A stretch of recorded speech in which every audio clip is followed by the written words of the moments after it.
when you look at the economy today, Lula, when he was a president from 2003 to 2010, when he left, his popularity was at 80% when Lula left.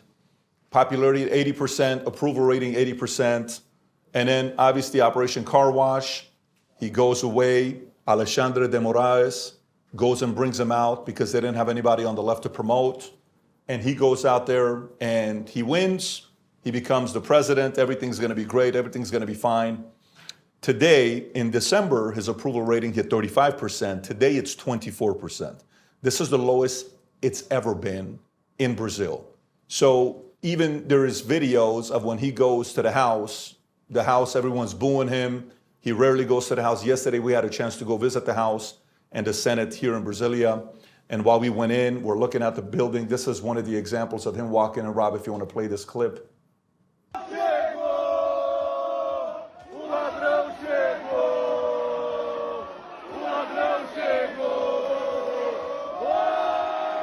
Yeah, I don't know the exact date on when this was.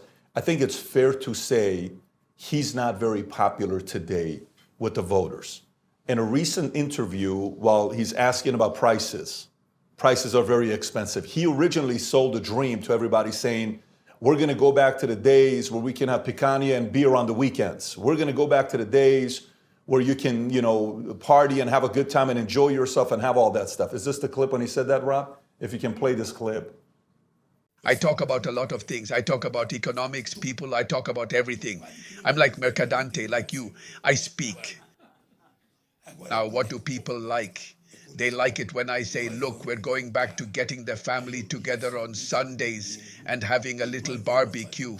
And we're going to eat a great slice of picanha with that strip of fat dipped in farofa and drink a damn cold beer.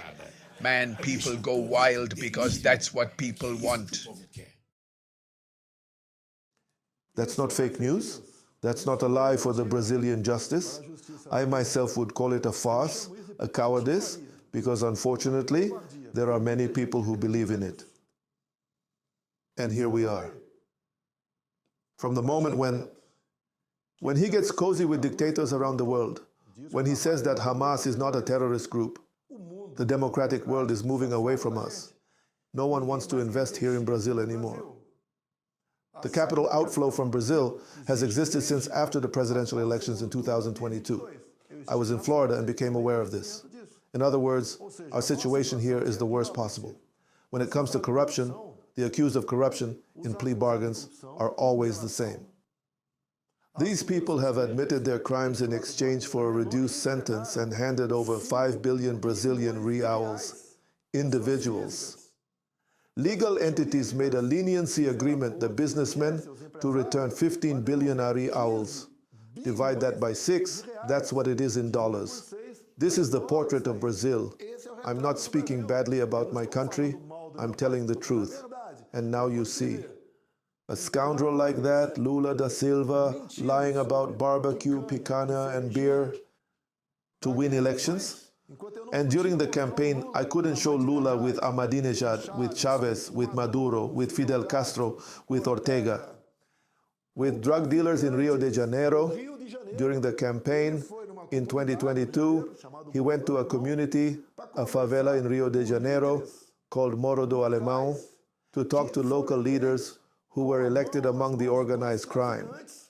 Our Minister of Justice in Brazil, who is now at the Supreme Court, entered a community in Rio de Janeiro where you can't go without getting shot and walked in openly to talk to drug dealers. That's what's happening in our Brazil. This is our Brazil, unfortunately. We are in an increasingly worse situation. There's no point in me trying to hide something or not talking about it, because I'll have problems either way.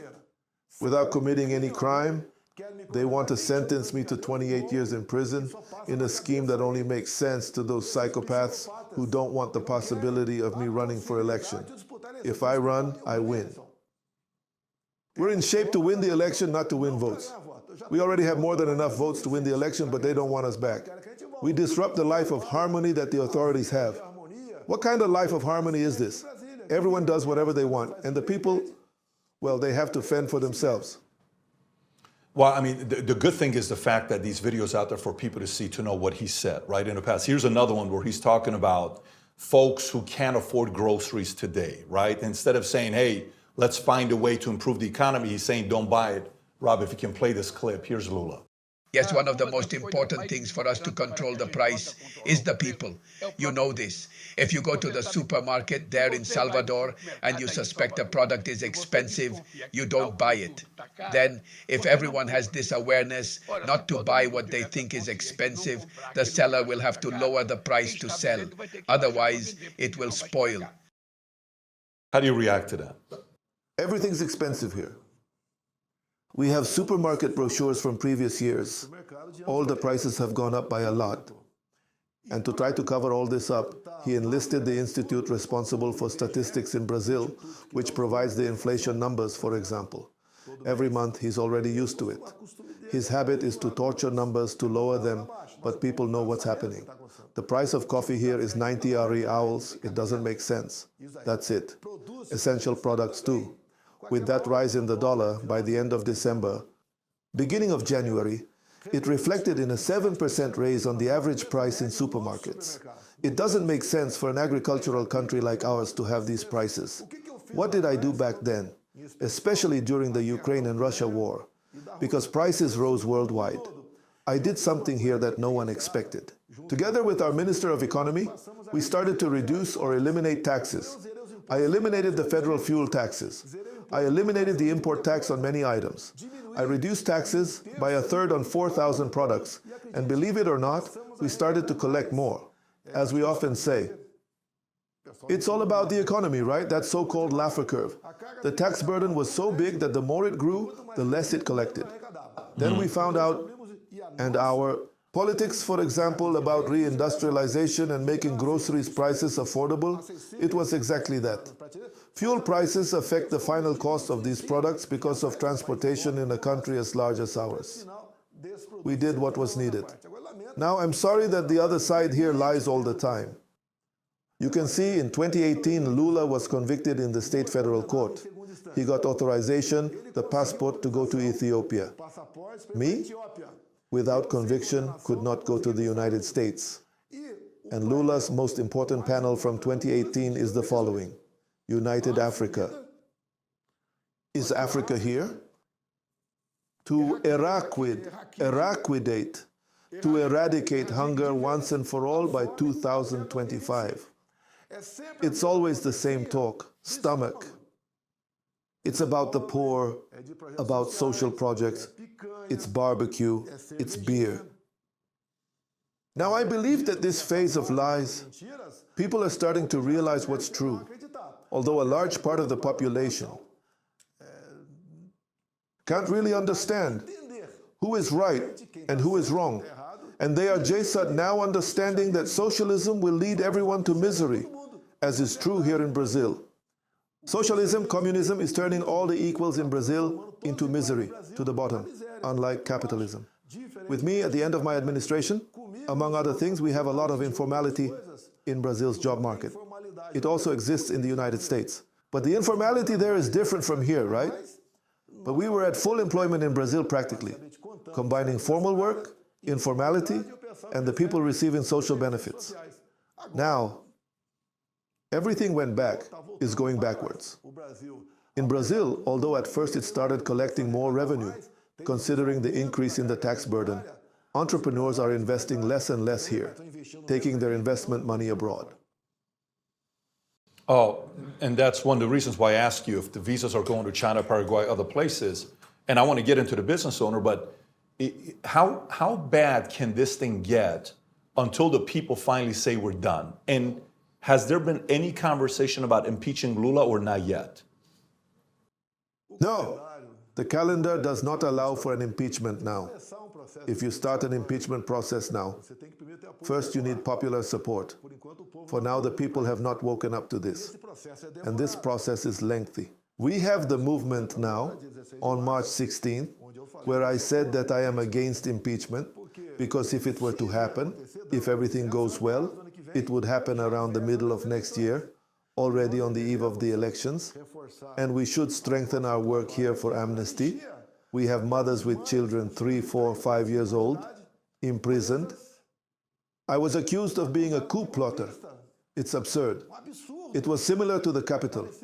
Although there, people died, here, no one died. No one wanted to stage a coup here on Sunday. Humble people. We have collectors who were imprisoned for months. There is a mother who has 100 children whose husband is sentenced to 14 years, a fugitive. Nowadays, Brazil has a huge problem with political refugees in Argentina, fleeing from Alexandre de Moraes. In fact, fleeing from 5 criminal charges. One of them being an armed attempt to change the democratic rule of law. No one was found with any weapon. They are humble people, which don't have the capacity to understand what a coup d'etat could be, what the seizure of power could entail. It is cowardice, and they condemn these people to absurd sentences to get to me and give me 28 years in prison. To justify 28 years in prison for me, without any evidence, just narratives. I wasn't in Brazil at that time. And when I said back then after the elections, because we filed with the last electoral body after the elections, some inconsistencies. What did Alexandre de Moraes decide to do? He didn't accept, he archived it, and fined the party 22 million reais. I couldn't do anything else. I had no way to appeal further to the Supreme Electoral Court. We even decided to consult the Constitution to see what we could do. And even seeing the situation, seeing we were unable to do anything, we then gave up questioning the elections and decided to accept the fate and wait for the opportune moment for us to seek a return to power. Brazil, I'm so glad you're watching this. I want to tell you something here. Do you know what's the one thing tyrants or criminals in politics, in your government, you know what's the one thing they hate? Is for the people to have hope. It's been said, man and women can live 40 days without food, 4 days without water, 4 minutes without air, but only 4 seconds without hope. When I was in Brazil, we had dinner with Nicolas Ferreira. And while we're having dinner, we gave him a shirt and we took a picture together. It's called Future Looks Bright with Brazilian flag. I would love nothing more than to see thousands and thousands of people in Brazil to wear a shirt that says Future Looks Bright with your flag. Just for Brazil, we made these custom shirts for you. If you want to inject the spirit of hope in Brazil, go place 1 order, 2, 3, buy it for your peers, your family. Click on a link below or go to vtmerch.com and sport your Future Looks Bright shirt in Brazil. Let the dictators, let the tyrants get so angry the fact that you are optimistic about the future. If you enjoyed this video, you want to watch more videos like this, click here. And if you want to watch the entire podcast, click here.